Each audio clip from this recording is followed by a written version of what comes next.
Good morning, everyone, and welcome to another Sunday brunch. Once again, back with myself and Political X, and we have two guests.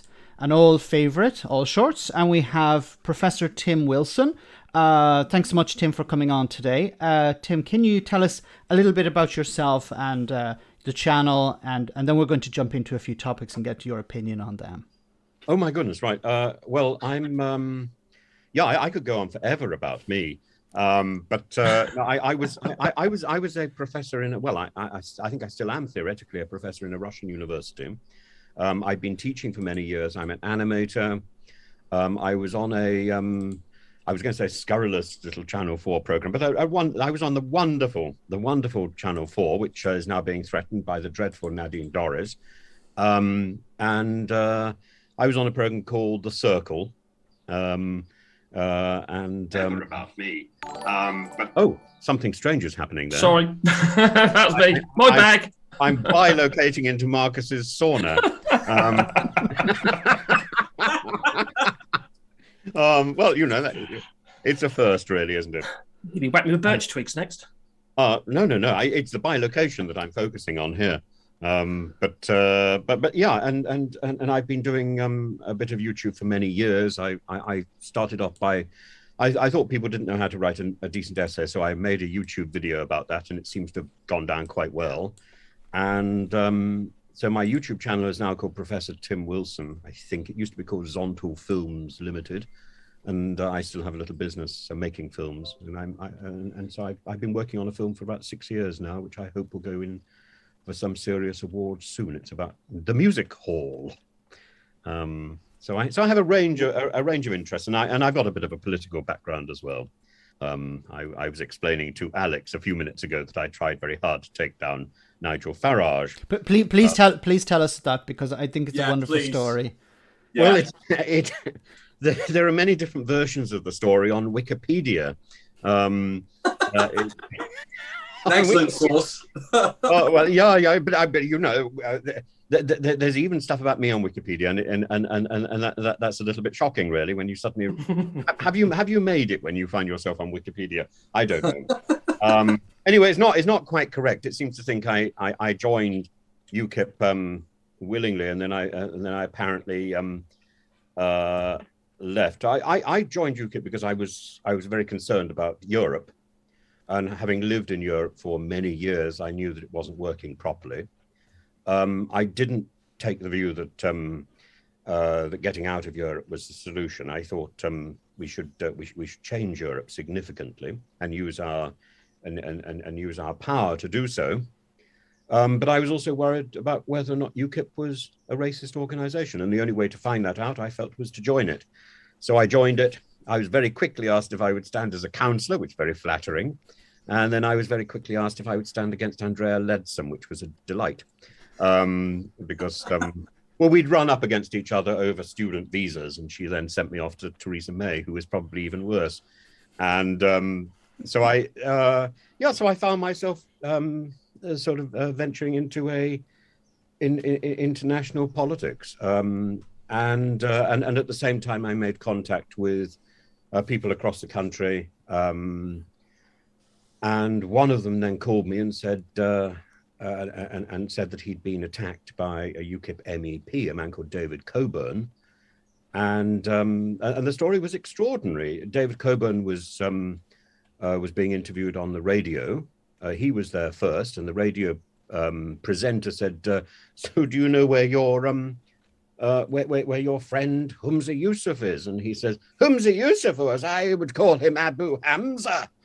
And so Humza and I,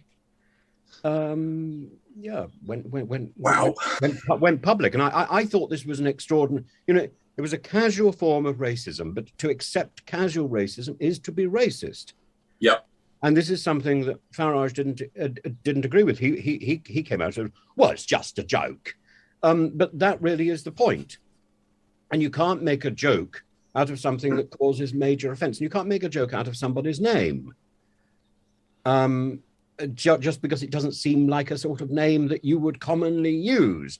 In other words, you are racist if you are doing that. That is a definition of racism. The casual racism and this is why I think it's so useful to look at to look at humor and light entertainment. One should never dismiss the ephemeral. Our history will be written in the sweet wrappings that we've thrown away, because it's the things which we don't pay attention to, which tell us who we are, and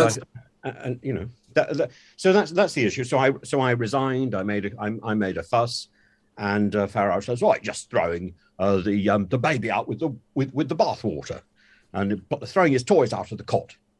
And I thought, well, no, I'm not doing that. And we had a little squabble, and I'm still waiting for an apology from him, which has never been forthcoming. And I am looking forward. I am looking forward to the day when I have a pint of beer on GB News or something with Farage, and he says, "Well, I'd like to apologise," and I say, "And I graciously accept, Mr. Farage, because you were a plonker." We just had a comment asking if you are Sir Ron. No, I'm so sorry. No. But yeah, anyway, I can't see all these comments. I don't. It's on the stream itself, so and there's a little bit of a delay, so you should be able to. Anyway, I think I've taken up enough time with my back forum. Marcus, how are things with you and all shorts? Oh, it's all right. It's plodding along. It's the channel has been hit quite badly by the algorithm because it's not getting as many views, nowhere near the views it was before.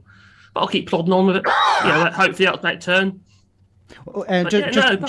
Just as you're based in France, is it a dangerous thing to make a prediction for? Oh no! What? The pen. No. Hear no evil. Marcus, I hear that magical word algorithm. Have you spoken to Nadine Dorries about that, because she knows all about algorithms? Well, apparently the internet's only 10 years old, so there you go. You mustn't use algorithms, apparently, Nadine Dorries. I think they're a little bit like computer viruses. You have to be very careful. You might catch one and then you'll be ill. Well, my poor son, he's head of department. She's the head of his department. Yes. He works for the museum service. So. Oh, I wonder. Oh, God's sake. So I don't know what his future's like now. I get sold off probably. I just want to read out a super chat we have from Valerio. Thank you so much, Valerio. Happy Easter to everyone from Milan. Valerio's in Milan. Thank you so much, Valerio, and happy Easter to everyone. Grazie mille. Happy Easter. Grazie mille. Yeah. It's early for some. It will be next week for some others. Yes. I just want to start off, guys, with the first topic of today, Rwanda. Maybe Alex, what's your take on what's happening at the moment? Probably one of the most despicable things that I've ever seen implemented by a government. Israel looks like they implemented or attempted to implement that in, I think, 2013, 15. And it looks like all that happened is that people just ended up trying to escape, were beaten, enslaved, put through some horrific experiences. And bear in mind, they've already been through horrific experiences trying to leave the area that they were originally from, going to Israel and being sent back. And we're doing the same thing. It looks like it breaches international law, UN law, or UN conventions. And it's a one-way ticket. And it's not understanding the actual problem, which appears to be people want to get to the country because of a variety of reasons. They're refugees, and that's what I'm focusing on is refugees. They've got connections here. They speak the language. There's common history through colonial history. And that's why so many refugees come over to the UK. And we're just basically saying, you can't get in. We're not going to have a processing system that's quick enough and accessible enough for everyone. And we're then going to ship you off into the middle of the continent of Africa, into Rwanda, which seems to have issues with LGBTQ rights. There seems to be issues over the governance of the country. And there are a number of questions, including from the human rights watchdog, who is saying, we've got deep concerns. But the fact they don't recognize gay marriage is a deep concern. I think I've covered everything. So, yeah, it's despicable. It's just frankly despicable. What are your thoughts, Max? Oh, I think Tim wanted to say something. Oh, sorry, Tim. Go ahead. No, I just wanted to come in there about the human rights thing. Last year, our government criticized Rwanda for its detention facilities and for apparently torturing people.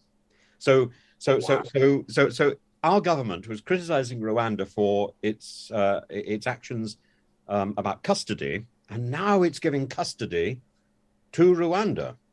Now, I think the important thing to recognize about Rwanda is it's had 28 years to recover from the genocide in 1994, maybe longer, but it certainly had 28 years of positive growth.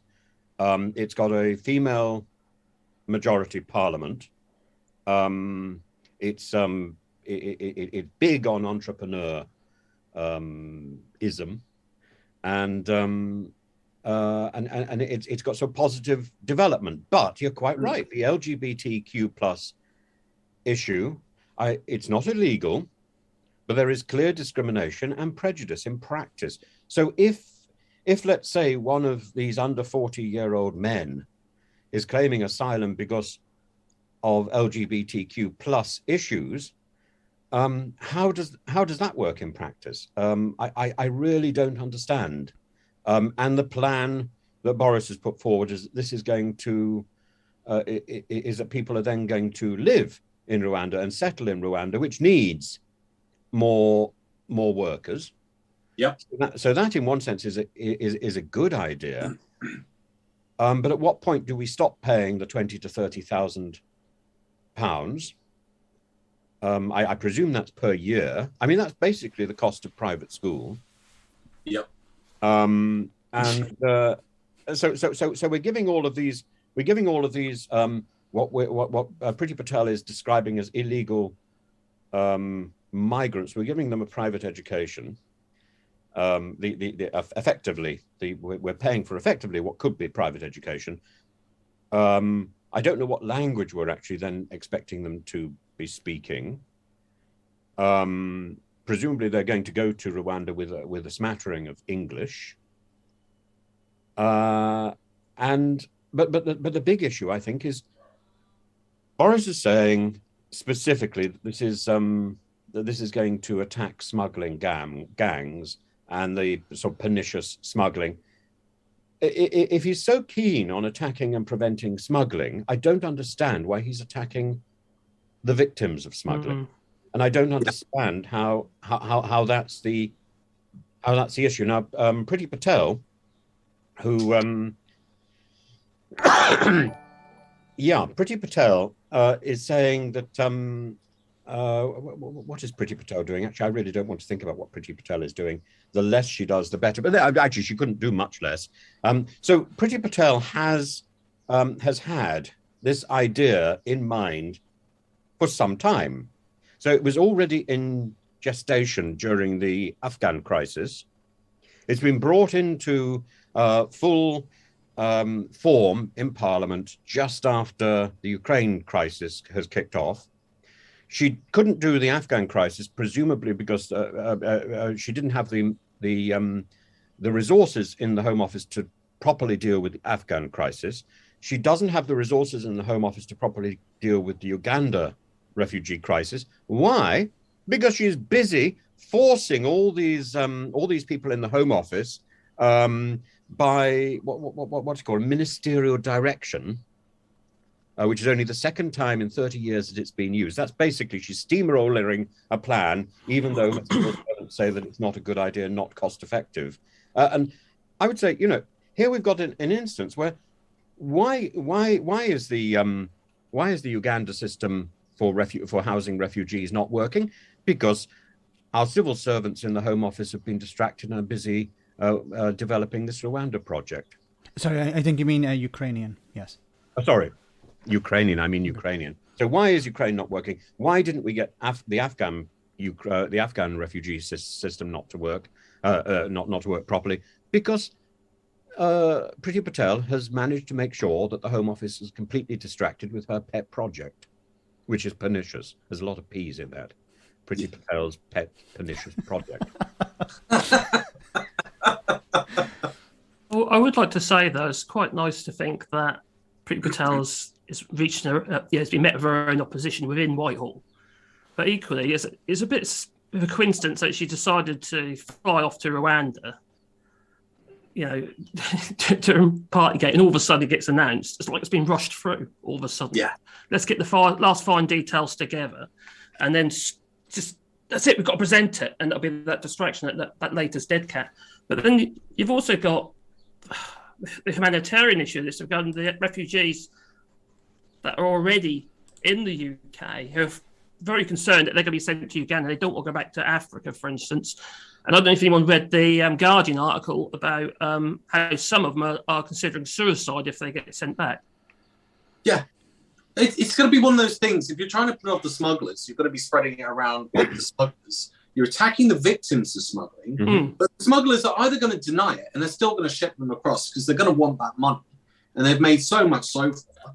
But then on top of that, as soon as they get over, I can see rumours going like wildfire and everyone going, oh my God, they're going to send us to some far off land where I don't know anyone. I don't speak the language. And if I'm LGBTQ plus, there's a possibility that I could be killed. Yes. Like, it's insane policy and it's not thought through. And we already know it's been implemented by Israel and it failed. I'm afraid it's horribly thought through. I just want to read a super chat from Sean. Thanks so much, Sean. Rwanda, distraction and cruelty. Yeah, and I think it's perfectly summed up there. Just something that I found really curious about all of this was, first of all, I thought it was, the idea behind this was to send people to Rwanda to process the applications for asylum. And then, if they were successful, they would be transferred back to the UK. But that doesn't seem to be the plan. The plan is for them just to stay there. It's a one-way ticket. How is that legal? I don't think it is. But I think what's interesting also is the news coming out from that civil servants may be clashing with the Home Office, with the politicians over this, because I imagine if you're a civil servant, and I've said this before, if a law is broken, the politician will be okay in the future, but you may be dragged before a tribunal, and you have to cover your arse in a sense. Lord Dubbs, who was very good to me personally, I looked for his help in the early part of the century, and he was wonderful. And he's a Kindertransport child, but he said that he thinks that this is a breach of the 1951 Geneva Conventions on Refugees. You can't just shunt around unwanted people, which is his quotation, which I think is quite good. But I think Boris and Patel are keen to make a point, and I don't think they care that it's going to be tied up in legal squabbles for years. I think actually that will make a point.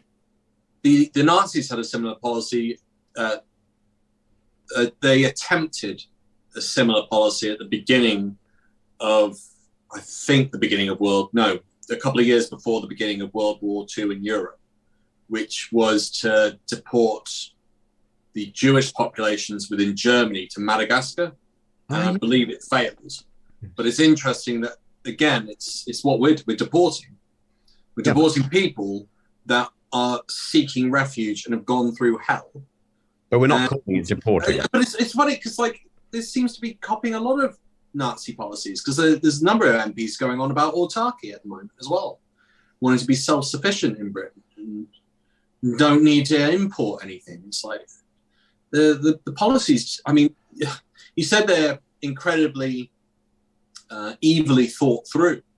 But even so, I mean, I think that this could come back and bite the government again, especially if suicides start happening within their watch, because people don't want to go because they're terrified of the consequences of being LGBTQ plus. Yes, I don't know whether I don't want to make light of this in any way, but I don't think the government is particularly worried about suicide. I've been writing to Nadine Dorries, who, as we know, has the ear of Boris. And something of Boris, all right. She got his number. Well, yes, I would, but we don't know what she talks about. Sweet nothing, I suspect, because she probably can't go much beyond that. Anyway, Nadine Dorries, poor dear. I've been writing to her since she was since she became the minister for DCMS. It does sound like something you have to clean off the floor, doesn't it? But anyway, that acronym, the Digital Culture, Media and Sport. And I've been particularly concerned about reality TV and about the fact that there isn't proper legislation for this, and the legislation which has been put forward was hurriedly put forward after a committee meeting was aborted, and so it only took evidence from one side. It only took evidence really from production. So it's so the Ofcom rule, which was put out in 2000 which was initially drafted in 2019, accepts the status quo, and yet at the same time, to my record, there's about 56 suicides connected to reality TV, and Nadine Dorries cannot even be bothered to open the envelope and reply to letters, and that, I think, gives you an insight into this particular government. I think if refugees began killing themselves, I think Nadine, Priti Patel, like her compatriot Nadine Dorries, would look the other way. And this is appalling. I'm sure they would, but the people won't. If this starts happening, generally people are decent and they'll kick up a fuss. But people have been killing themselves on after reality TV for over 20 years. But that's not directly aimed at the government, is it really? But also just to come in, people have been killing themselves because of universal credit as well. And the government don't give a crap about that. Anything. Yeah. No. UBI. I don't think they care about disabled people, and those are the ones that are committing the highest levels of suicide on universal credit, and they're the ones that seem, trying to use the correct word here, that seem to be remaining on universal credit. Governments seem to be desperate to get workers and are trying to pull everyone off universal credit to get work. But there's obviously a group of people that can't for a variety of reasons. And we're hearing continual stories for the last 10 years of people with disabilities on universal credit committing suicide because there isn't enough money, or the plight that they're in is so desperate they feel as if life's not worth living anymore. And you're hearing this and you're just going, what is wrong with them that they can't react to that? And you noticed, there's Dominic Raab, who had it brought up to him in an election, and he just went, there isn't a magic money tree. But of course, when it's paying PPE rates and track and trace, all of a sudden the money turns up from... Or indeed paying for refugees to go to Rwanda. Rwanda, yeah. At $2 million each. Yeah, but this is one of the things that happened with Brexit, was that Brexiteers were saying, you're not looking after your own in this country. But that's part of their ideological stance. They can sit... I've heard Boris talk about the cornflakes and people with low IQs. And it gives off this impression of a social Darwinism, which is they're weak, so we don't want them. They're weak, so they're a burden on society, so they should be thrown to the bottom of the cornflake packet. And I think you're right. I think it's probably to them. I'm trying not to put words in their mouth. I'm trying to be very succinct here. I don't think they care about that group of people because they consider them to be inferior, which is an extreme form of social Darwinism, which we've seen in the 1930s. Yes. And I see a number of policies that seem to reiterate that over and over again. They're looking to the 30s, they're looking to the Victorian era. Charles Dickens would be writing brand new novels at present, if he was around today, because it's so disturbing what they're doing and their ethos. And yet, again, it's not reported in the media, but you point out suicides in reality TV, disability, universal credits. What is it going to take for people to wake up to the nastiness of this party? It is the nasty party again. Yeah, I've got first-hand experience with this because my son is disabled, and he's had the humiliation of in-house checks. It's a permanent condition. It's never going to change. It's called, if anyone knows, it's called dystonia.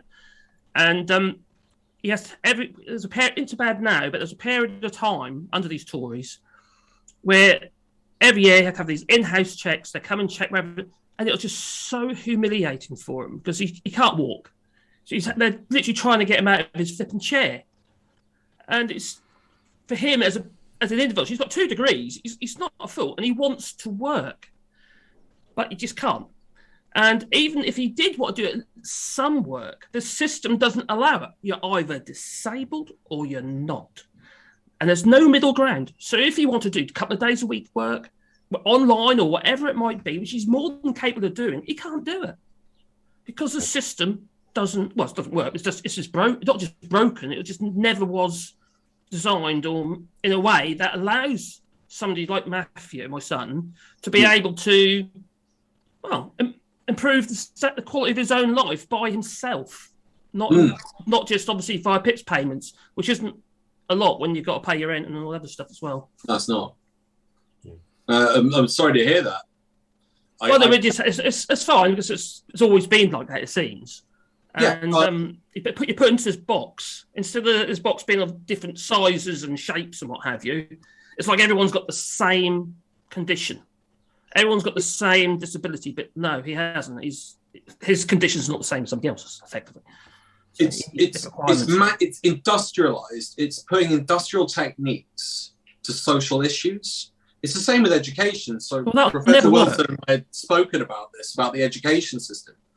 I'm not going to try and detract, but it's a similar thing. We'll just put everyone in boxes, and if you fit in that, then you get it. And if you don't, then you're left on your own to die.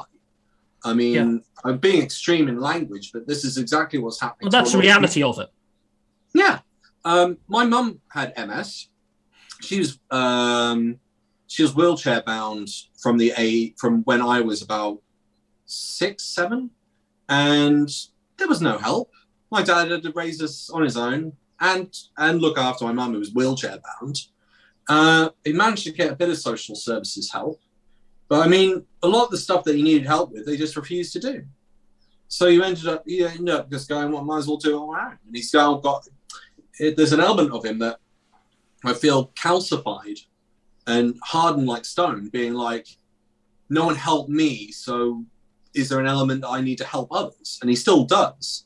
But it's almost like the system is so broke that it can actually create a sense within people of lack of empathy for other people's plight. And that's a tunneling effect. Yes, absolutely.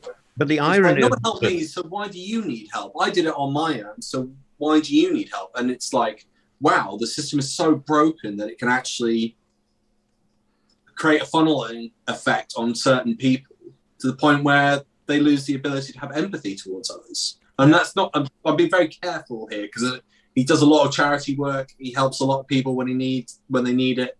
He'll go out of his way, but there's still that thing in the back of his head of like, I did it on my own, why can't you? Which is also, I feel, a very conservative party-orientated outlook. And going back to the original point, we've really segued from Rwanda onto a new topic here. I think we've kept on this topic very, very, very, very solidly. I think this is all part of that topic. Interconnected, isn't it? It's all interconnected, and if you go, we could link it very directly to Brexit. Because one of the ideas of Brexit was about being able to take control of ourselves and being able to establish our own flexibility. Professor, become more inflexible.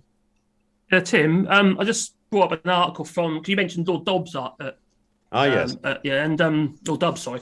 And he said in an article in The Guardian back in 2019, it says Brexit could spell the end of family reunion route for child refugees. Fears Lord Dobbs. So Labour pair pushes to save legal asylum route amid fears that the hardening policy shift will stop young refugees from joining relatives in the UK. And they were saying obviously what's going on with Ukraine, and it's almost like they're hitting a wall. Yeah, like a delaying tactic, and the need to set up special legislation to allow families to be reunited in this country, whereas it was already implicit. Can I just ask a question? And maybe as we have a UKIP expert here, my belief is this is an attempt to protect the party, the Conservatives, from leakage, voter leakage towards parties like UKIP or Reform UK. And if you absorb their policies, then it renders these parties obsolete in a sense. And what do you think about that? Is this an attempt to out UKIP to render Nigel Farage in a sense toothless? Because if you've taken on all of his policies, basically the more extreme ones, then there's no reason for voters to go and vote for them in the end. No, and Farage has become a TV personality, and he does very well.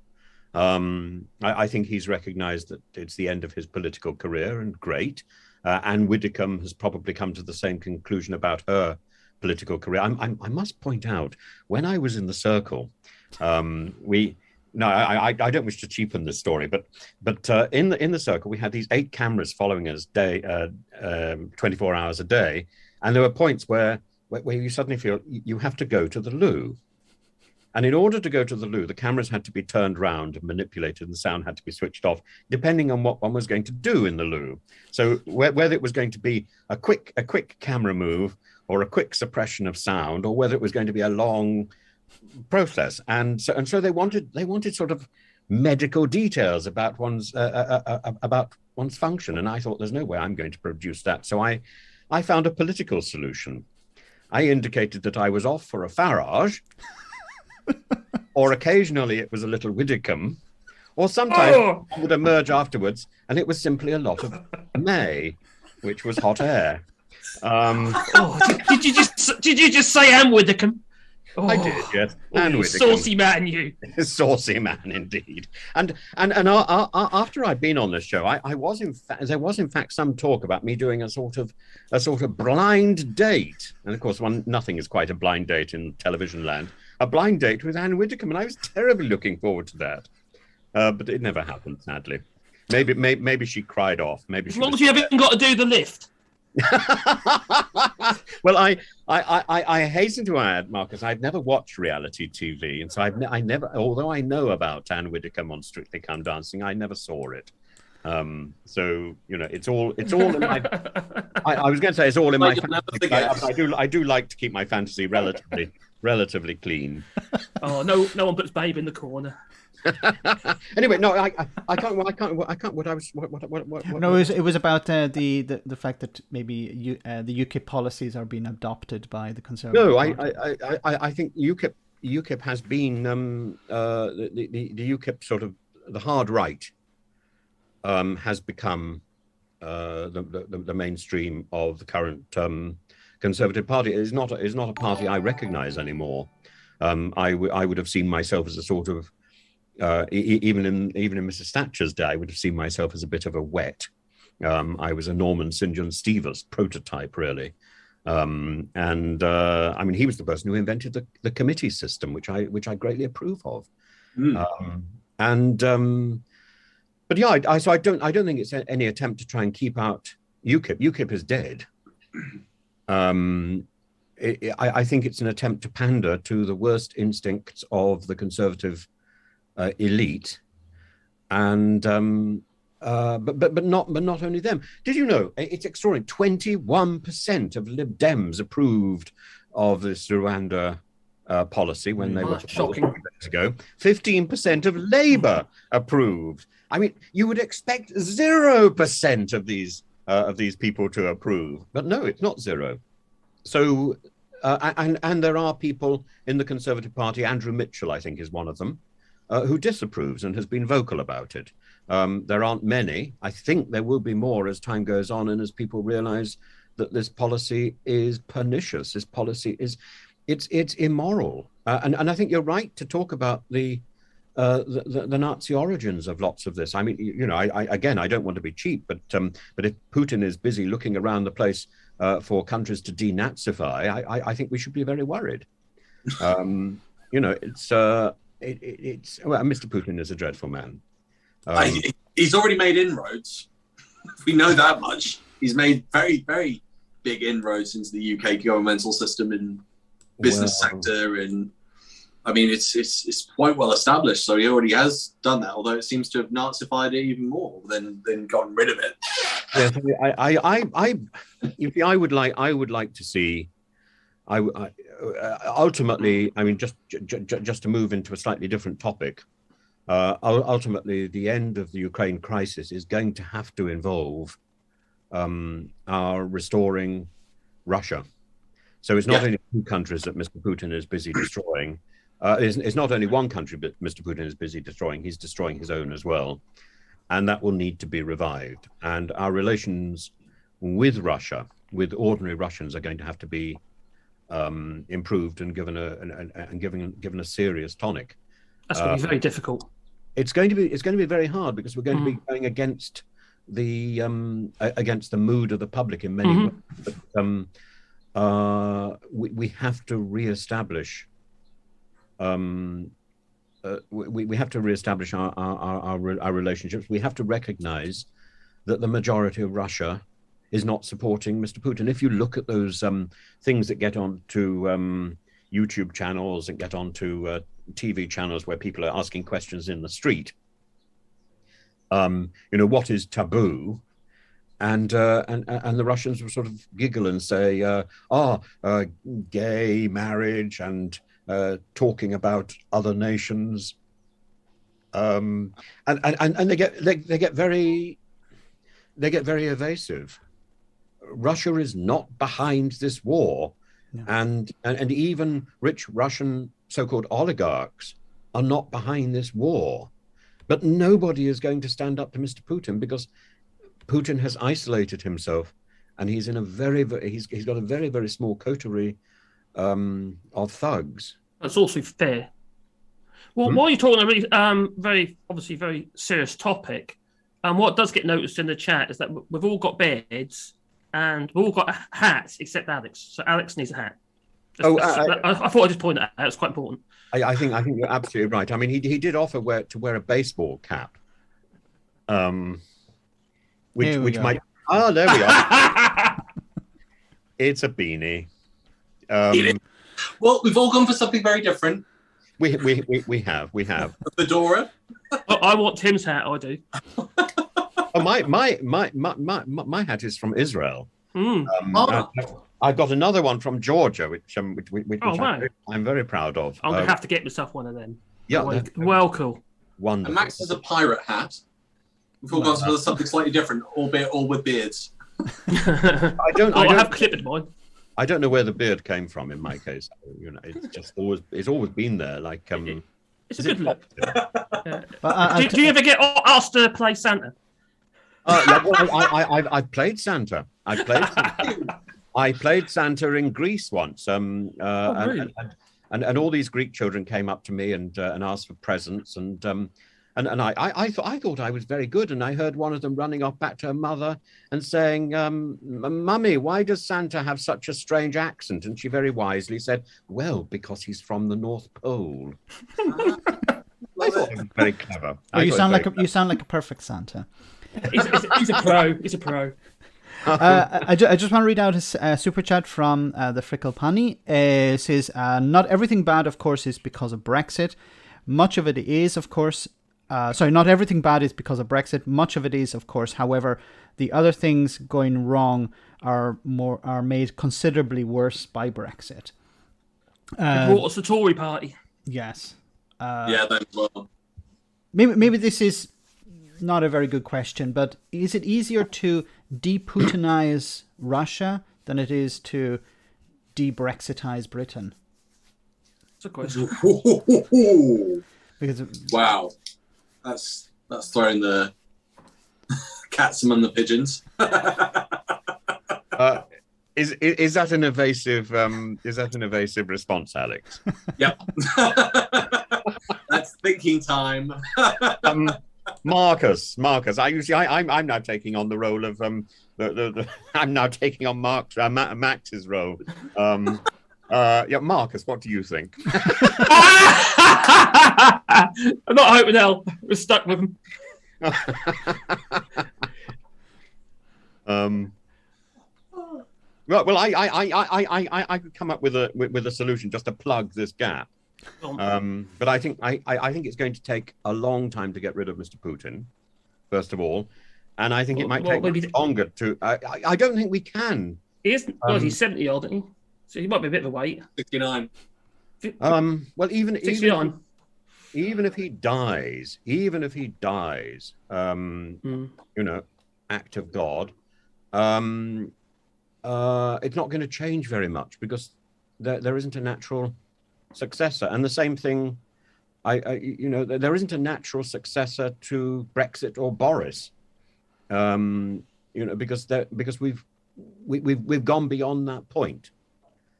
And this is the problem. What we need to do now is deal with the reality with which we are given, and find a way of working through that. I'm afraid, which means we may well find that we have to negotiate with Putin, and that we have to deal with Boris. I would much prefer to deal with Boris than I would to deal with Priti Patel. I think Priti Patel. What about Marine Le Pen? Well, I think that may well be another thing that we have to deal with, unfortunately. But well, you know about that, Marcus. You're just being coy. Marie. Well, she's awful.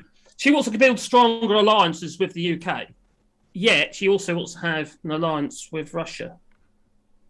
Yes, so I don't know how that'll work. That sounds disastrous. It's not going to happen.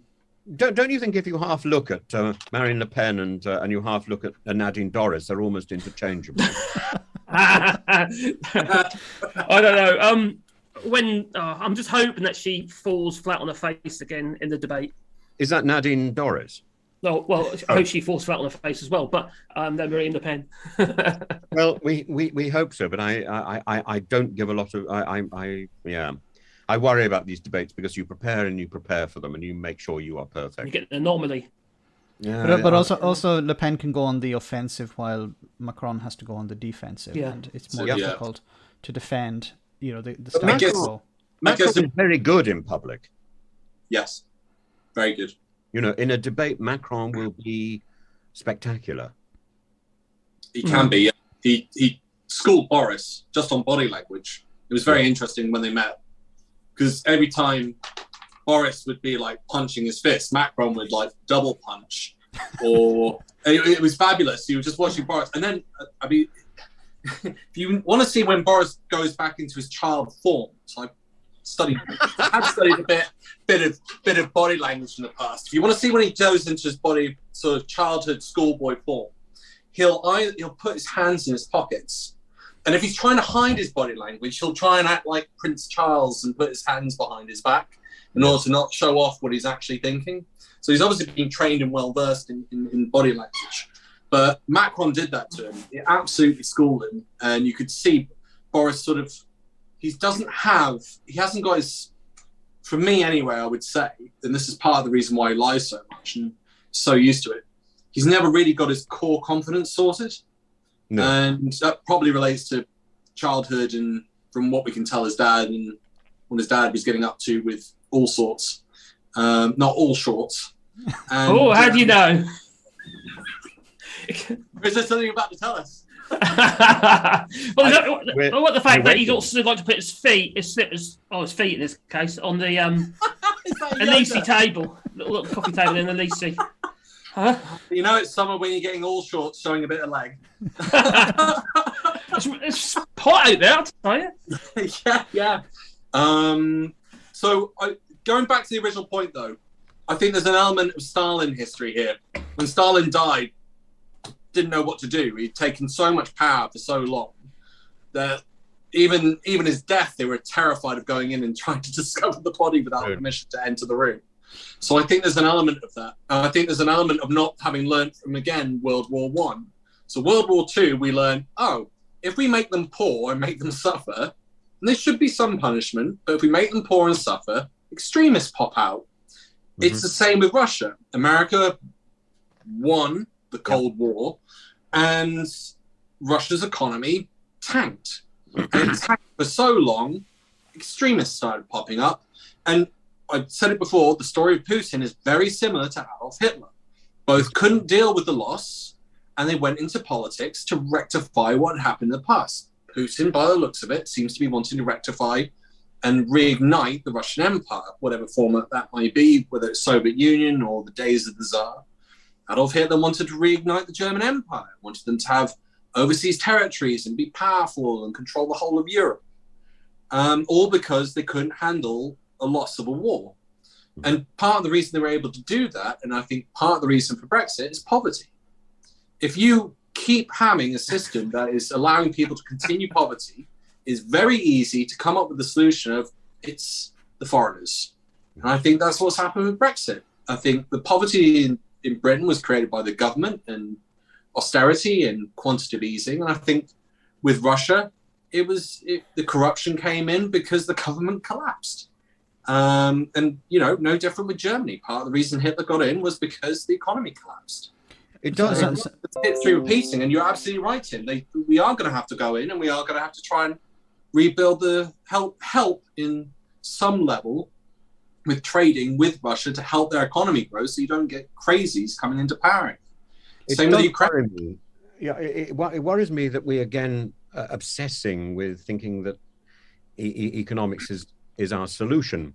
I think economics always is our solution, but I don't think it's got. I don't think it sells, and I don't think it's understandable by ordinary people.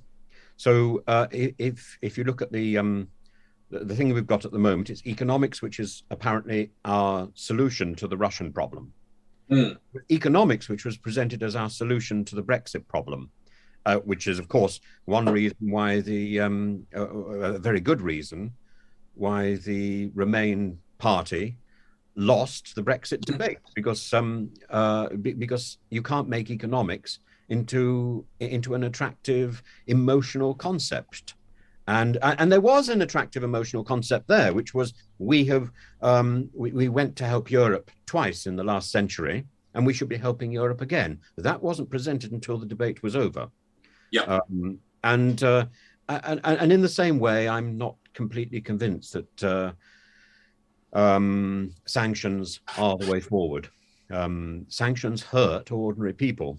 They don't necessarily hurt somebody who's stockpiled a huge amount of cash and resources in his bunker and is going to survive this. And that is Putin. Putin is hurt by sanctions. Putin is egged on by sanctions. And he's waiting for the point where, not the point when the Russians are told how many people have died in this war, but the point when Russians rebel against the sanctions. Yeah.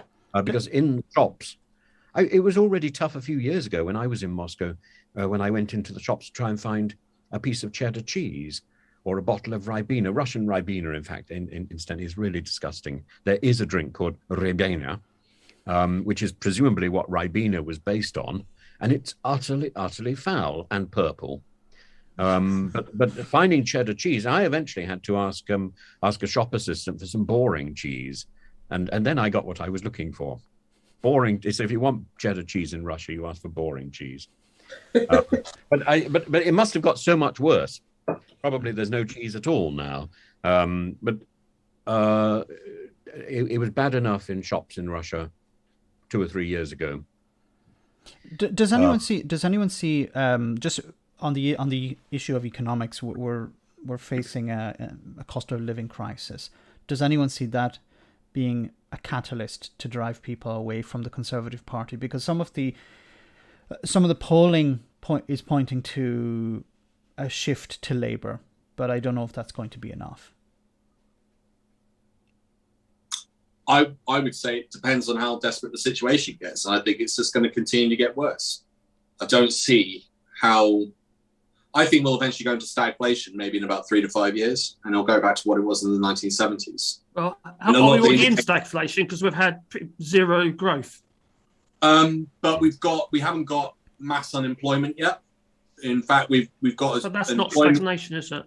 Yeah, so that's. Oh, you thought stagflation? Sorry. Yeah, that's one of the key elements for stagflation is a shortage of lots of unemployed, and we've actually got a shortage everywhere. I mean, I was looking at you've got the European workers. Yeah. So I mean, and the NHS came out yesterday for nursing and said that they're actually having to drop certain criteria to be able to become a nurse. So that included critical thinking and language ability. I think they've dropped it now, not to above a pass, but to a pass. So if you can pass on that, then you're able to become a nurse. But it's not just nurses, there's doctors as well. We've got 60,000 shortage of doctors in the UK and 40,000 nurses. And we've got more retiring than we have coming into the profession. Yeah. Oh my God, are we going to see Dr. Nadine Dorris soon? Just sell it off. Oh, yes. no, what are you doing that? I will be your surgeon. Good morning. Well, we're going to see a turning point at the beginning of May in the local elections. And I think I think if that is a disaster for the Conservative Party, that is going to tell us a great deal. At the moment, it looks all set to be an appalling disaster for the Conservative Party, and I don't see what can be done to stop it. Boris has discreetly been removed from much of the publicity. Yes. That's what the Labour Party. Jeremy Corbyn was removed before, so Boris has become his own Jeremy Corbyn. I didn't think that would happen. Then the Lib Dems, the SNP, the Labour Party, Greens should put Boris everywhere, I imagine. I was thinking just a poster of Boris Johnson on its own would be enough of a. But what is that jogging? Yes. Boris. Who would you rather have, Nurse Ratched or Nadine Dorris? Oh God. For any situation. Yeah, in any situation, whilst in hospital. Oh, there we are. I go for Nurse Ratched every time. But I've just been in hospital, and I think the important thing is to learn everybody's name. So, what is Nurse Ratched's first name? I have no idea. I'm asking. I don't know. Maybe someone in the chat can tell us. Monitoring the chat, somebody will come out with it, won't they? Because the way to survive in hospital is to learn everybody's first name, and you know, this is the way forward. And if Nadine Dorris was there, I think one would have to chum up with Nadine Dorris simply to survive. And you know, it's like a deal with the devil. I suspect one would also have to tell her exactly what to do. Yeah. That goes in my arm. Mildred. Mildred.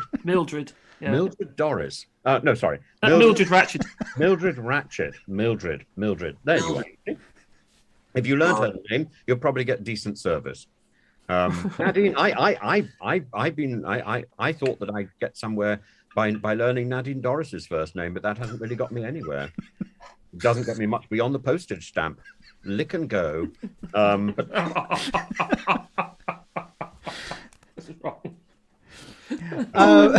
I'd like to move on to another. Yeah, I bet you do. Unfortunately, we have to move on. Move on to what's up. Alex, can you fill us in on what's happening stateside? Again, Trump looks like he could be in a lot of trouble. The Congress has set up a committee, January 6th committee into the insurrection, and it's led by a Democrat, and the vice chairman is a Republican, which is Dick Cheney's daughter, Liz Cheney. And Trump really upset Liz Cheney and Dick Cheney's state during the election for making fun of him for being a Vietnam War veteran. And it's totally come back to haunt him because the state flipped and went Democrat. And Liz Cheney is now on the committee chasing after him. So it shows, be careful who you insult in politics, because it could come back to you. And it's interesting to have a Democrat and a Republican criticizing Trump for his role within the insurrection. And it looks like they've come to a conclusion that he has led the insurrection and was orchestrated as a result of what he said and did. They've managed to flip, I believe, one of the Proud Boys, who he called out during the debate. He said, you know, Proud Boys, be ready. That was in, I think, the first debate with Biden. And it looks like all these little things are now starting to come together to show that he orchestrated and pushed for an insurrection to flip a vote because he didn't like the result. the committee are now making a decision on is whether or not to go forward with criminal charges. Because obviously taking on a former president with the current incumbent president is quite a serious thing. Saying all of that, I remembered I spent a couple of years in Brazil, and there was Lula and Dilma, the two presidents. I think it's Lula. I always get the two mixed up. Lula's been arrested and put in jail for corruption charges. So actually thinking about it, it would be a historical first for the United States, but it's not a historical first for the world to have a president locked up for corruption. And I mean, this is far more serious. This is insurrection. And the other thing is Liz Cheney, a Republican, is going out on TV saying he's committed insurrection. He has supported it. And all you have to do is look at two things. You listen to his speech. I think he mentions the word killing, killing, I think it was, and kill 22 times in that speech. Like, he did say the word, let's be peaceful, I think once in a sentence. For the rest of it, it's just hatred speech all the way through, riling up the crowd and then telling them, I'll be with you, go down to the Capitol, and then he just disappears. And then really damning thing is, and I'll finish off on this. Yep. The other really damning thing is between about 1:10 and 4:30, we don't know what he was doing. And yet the insurrection, so he ends the speech at 10 past, insurrection's already started by 1 o'clock. What was he doing over those 3 hours? Why was he not calling in the National Guard? Why was he not calling in any military units? Where were the police? I mean, if this had been a Black Lives Matter thing, I'll say it to the end of my day, they would have opened fire on the crowd, no doubt, if they'd come and try to storm Congress. I mean, no doubt about that. And there would have been a heavier police presence.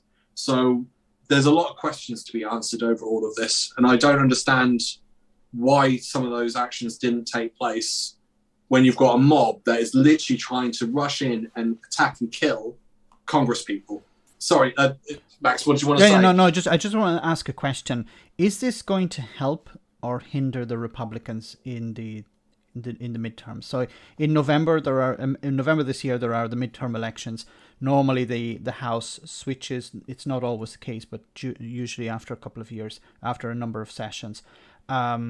Is there a concern that this could actually galvanize support for the Republicans? Like, so they'll see Trump being as the victim, and a lot of Republicans are still supportive. Yes, Liz Cheney disagrees with Trump completely, but how much support does Trump still have in the party? Because it seems to be still the Trump party, not the post-Trump party.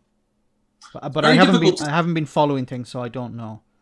It's very difficult to say. Because it looks like his rally numbers are going down. But I don't ever believe you're going to sway his core supporters. They're always going to be there. I don't think they're going, and there were, 75 million people voted for it, which is insane considering the plethora of damage he's done, including siding with Vladimir Putin over his own FBI, which I cannot, for the life of, that's just never happened before ever in American history. And yet it's been quite brushed over, especially by Fox News. Shock. So it's very difficult to say. I don't think this is going to help him, though. I think this could have an impact. It just depends on whether criminal charges will not happen. But I can also see it backfiring, because people might be going, they're trying to get rid of him. See, the conspiracy was true. And they're just using this. But if none of the judges, which he appointed 270 in the federal court, 3 to the Supreme Court, if he can't even get judges to back him that he's put in place, it tells you something about the evidence against him. Does that answer a question? Yeah. Did you see the stuff about a fellow called Dustin Thompson, I think? Dustin Thompson was one of the people who's been prosecuted because of the riot. And he stole a bottle of booze, I think, and a coat rack. As you do. I did not see that. His defense is extraordinary. He says he was following presidential orders. He says he believed he believed Trump's claim about a stolen election. So after Trump lost the election in 2020, that's a line I really enjoy repeating. It says, if the president is giving you almost an order to do something, I felt obligated to do. I don't like the word obligated. I felt obligated to do that. I had to do something to gain his respect or approval. Wow. I don't like the word like there, but yeah, I'd love to know where the word obligated, how the word obligated remains in American English and doesn't remain in British English. There is evidence of the word obligated turning up in the 16th century in Britain, and then it disappears completely from our language, and we're left with the rather sort of trite word oblige. But in America, you've got this choice between oblige and obligate. And is it obliged is more an internal feeling, while obligated is, I don't know American English that well. So, somebody I'm sure is going to tell us what the difference between obliged and obligated is. But there is no difference in British English. In British English, you can only oblige somebody to do something. You can't obligate them. Not anymore. To obligate is an obsolete word in British English. But anyway, it's not in American English. And this man, Dustin Thompson, felt obligated by Trump. And I think that's fairly damning. If people are using Trump to back up their own defense, then that presumably, we have to look at what happens to Dustin Thompson. And that will probably tell us what happened to Trump. It's very interesting because you've got, on the one hand, he is commander-in-chief. So if he's giving an order...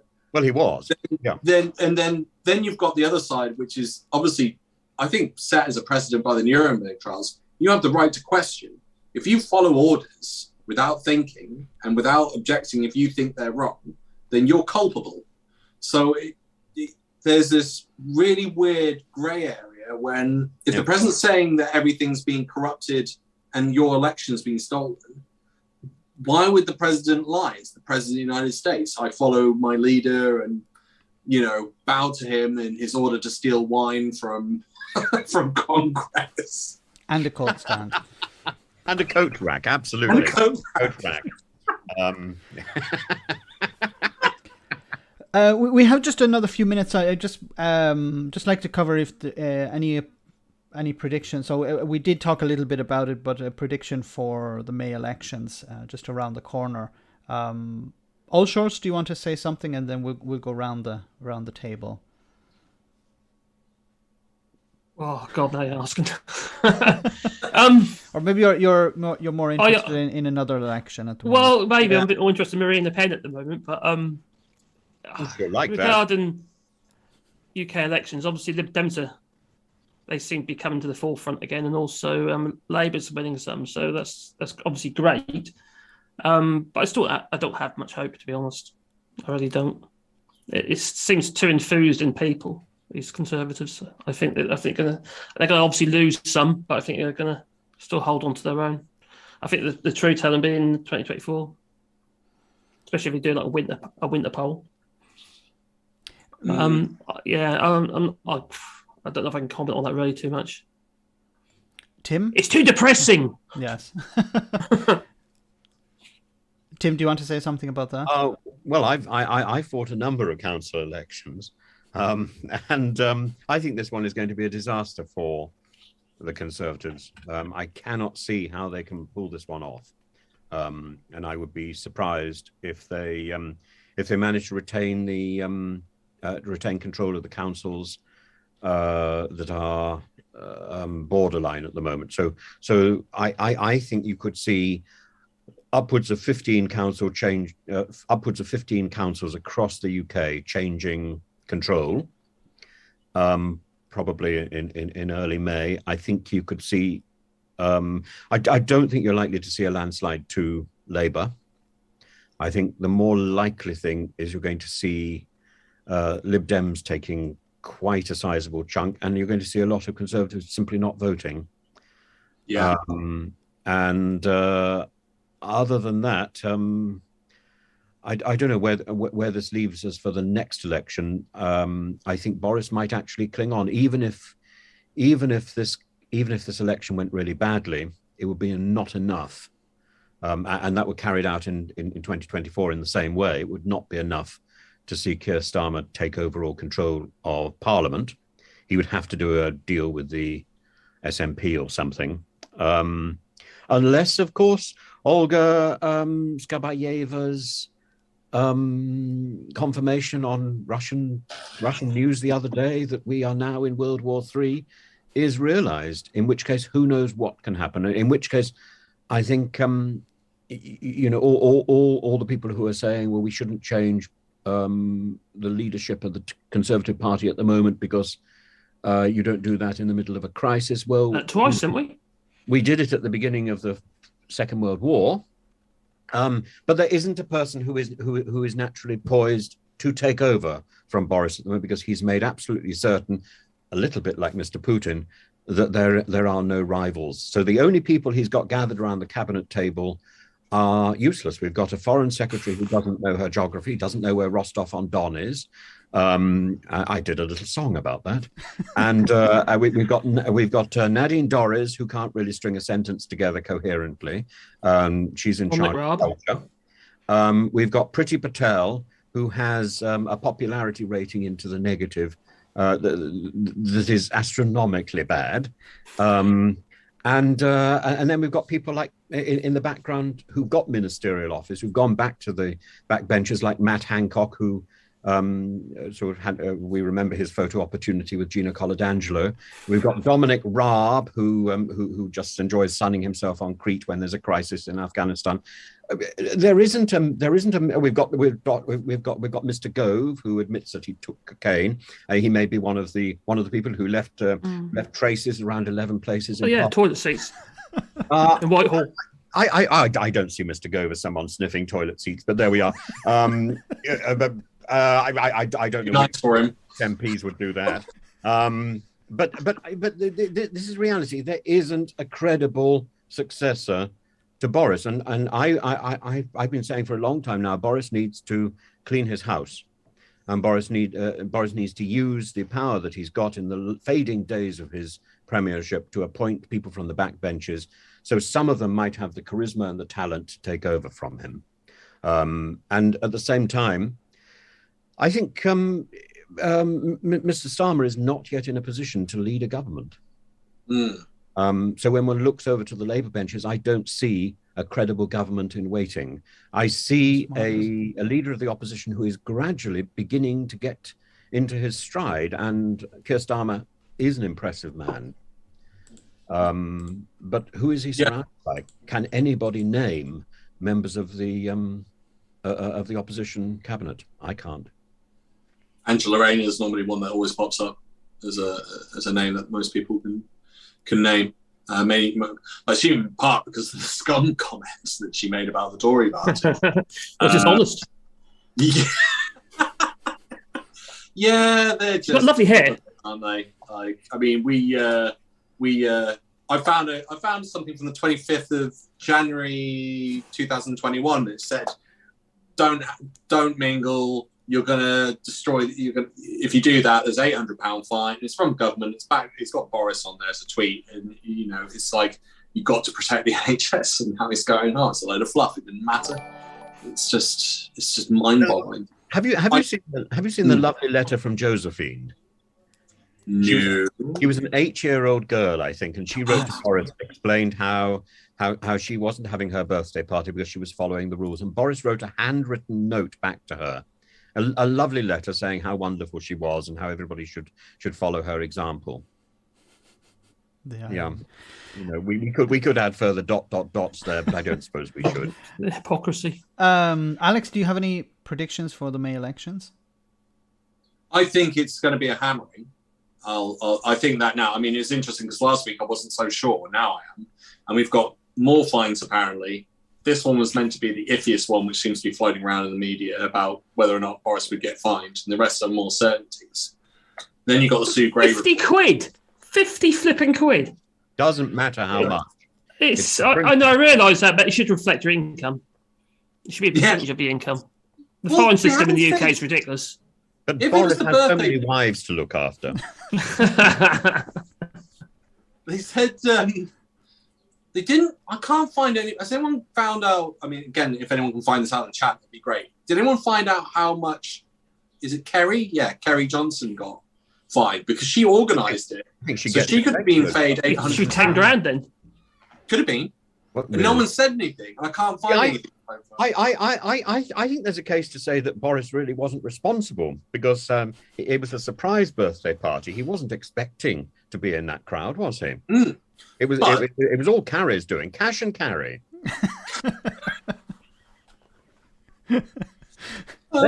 Let them eat. Lord Brando will pay. But my question is who actually paid the fine, because Boris probably didn't pay it. Lord Gate might. Yes. Yeah. Look, I can imagine the conversations. Boris needs something. Oh, it would be nice to replace that chandelier. Get on the phone. Maybe he could do some tutoring. He could teach ethics or Latin. So I just want to say one thing before we finish. Yeah, for me, what's interesting is the Telegraph have put a very high bar. They said that the Tories risk losing 800 council seats, and it reminds me a little bit of Ryanair. So anyone who's flown with Ryanair, what they tend to do, and I'm not sure if this is true or not, but I get this impression. If a normal flight is just say 2 hours 45 minutes, Ryanair will say it will take 3 hours. So if you arrive at 2 hours 50 minutes, which would be late, they say no, we're early. So I think in a sort of reverse, I don't know, Ryanair doctrine, the Tories are setting the bar extremely high, so that if they don't meet it, they'll say, well, look, it wasn't a disaster. But I think it's interesting that Boris is not appearing in any material, any propaganda material for the Conservatives. So well, he's busy tutoring. He needs to make up the money for all the forthcoming fines that he's going to have to pay. Latin or ethics. I think either one would do. He could just teach about Cicero. That would cover both, wouldn't it, really? Yes, it would. So guys, for a moment, Max, I thought you were talking about Rylan, not Ryanair, and I was thinking teeth. I was thinking, but there we are, Ryanair. I keep forgetting. Thank you. Ryanair's lovely. I've flown on Ryanair occasionally. It's from Greece, I think. It's very handy here. Ryanair jacket in the background. Is that a Ryanair jacket in the background? I see. No. That's Who Framed Roger Rabbit. But we're now thinking Who Framed Boris. Who framed Boris? Nadine knows everything, doesn't she? Boris can do no wrong. No, Boris Johnson always tells the truth. Yes, absolutely. That's what she said.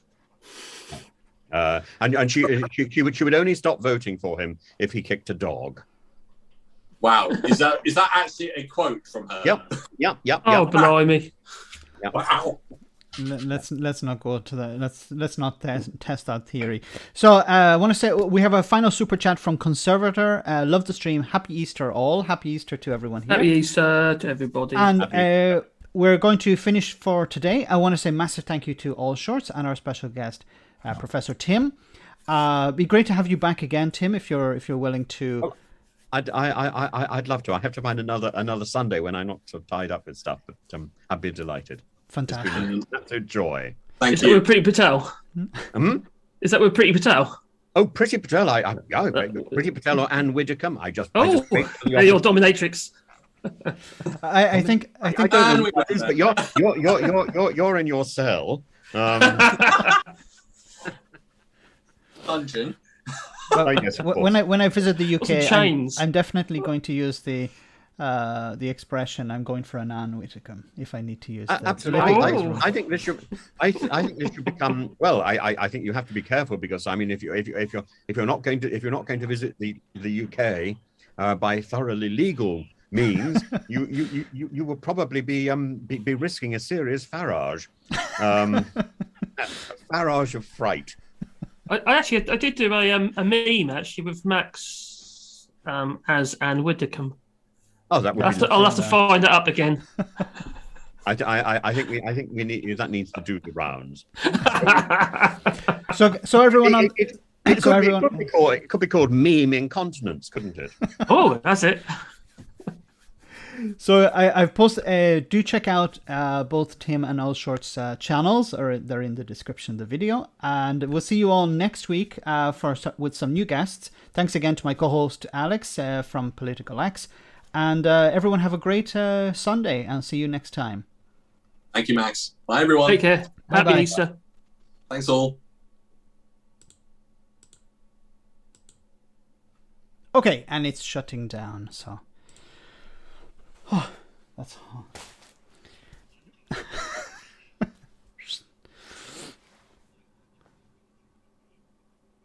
Sure. Thanks so much for coming on.